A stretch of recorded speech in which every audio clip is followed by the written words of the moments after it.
Greetings, Joel, distinguished guests, our intrepid aviators circling the Atlantic, Peter Tien and Ed Galkin, Rotary colleagues, and of course our International Fellowship of Flying Rotarian members. As the World President of IFFR, it is my great pleasure to send this short message of congratulations to Peter and Ed as they continue their most remarkable flying journey for such a worthy cause. Also, pilot Ed Galkin, who is 89, will set the record for being the oldest pilot in history to fly a single-engined aeroplane across the Atlantic. So well done, Ed.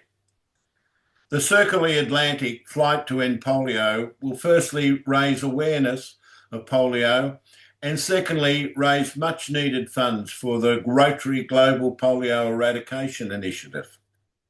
As you are probably aware, 100% of the funds raised are being donated to the Rotary Foundation and matched 2-to-1 by the Gates Foundation. I realise as I record this message you are still waiting on formal approval from the Portuguese Civil Aviation Authority. However, no doubt with the esteem in which Rotary is held globally and the implicit goodwill created in this flight to end polio, it would be remarkable if the authorities did not facilitate Peter and Ed's flight. Also, the service above self, which you and your members offer your local community, cannot be underestimated by the authorities. This particularly special event celebrating the safe arrival of Peter and Ed in Lisbon with all of you, plus the many other IFFR members from around the globe following their track here on Flight Aware. The next stage of their journey will be one of the most challenging legs of their flight, being the second Atlantic crossing of this trip and possibly the longest leg.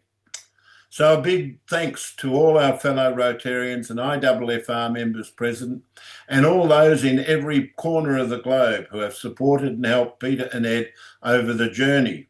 It is very much appreciated. You know just how relevant the Rotary work undertaken is in the community and the End Polio program. But many of you may not understand the second leg of our fellowship is service, harnessing our aviation skills for the good of others less fortunate.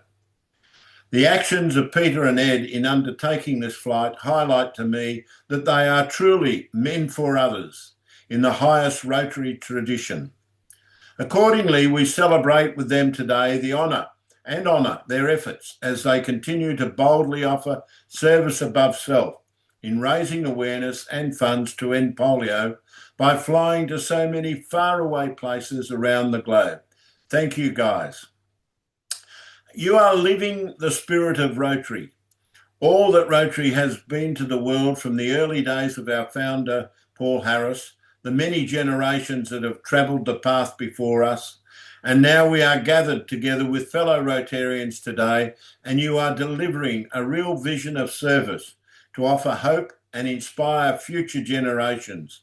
Again, my heartiest congratulations. Additionally, I wish to recognise and thank wholeheartedly the generosity of spirit of the Portuguese Air Force team. They have supported the flight from the very first moment and literally opened the doors to the Portuguese Air Museum to welcome Ed, Peter and the Flight to End Polio team. Lastly but not least, thank you, Joel, for suggesting this virtual participation in your celebration. And as I often say, onwards and upwards always. But for now, it's over and out from me. Thank you.